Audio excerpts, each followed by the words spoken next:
ফজরের 2 রাকাত সুন্নাত এ পুরো দুনিয়া আর দুনিয়াতে যা কিছু আছে সব কিছুর চাইতে উত্তম।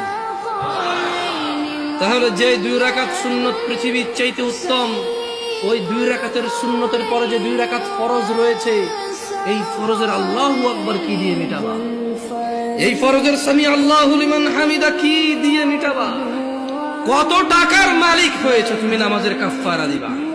যেখানে সুন্নত 2 রাকাতের মূল্য পুরো পৃথিবীর সমস্ত সম্পদ বিক্রি করে যদি একটা স্বর্ণ কিনা হয়, ওই স্বর্ণকে যদি এক পাল্লা রাখা হয়, আর ফজরের 2 রাকাত সুন্নতকে যদি এক পাল্লা রাখা হয়, ফজরের 2 রাকাত সুন্নত ভারী। ওই সুন্নত এত ভারী হলে ওই ফজরের নামাজের ফরজ যেটা তুমি ঘুমের মধ্যে কাটিয়ে দাও, ওই 2 রাকাত ফরজের আল্লাহু আকবার, সামি আল্লাহু লিমান হামিদা, আত্তাহিয়াতু সুবহান রাব্বিয়াল আযীম, সুবহান রাব্বিয়াল আলা কি দিয়ে কিনবা? তুমি কি কয় টাকার মালিক হয়েছে যে 2 রাকাত সুন্নতই পুরো পৃথিবীর চাইতে উত্তম?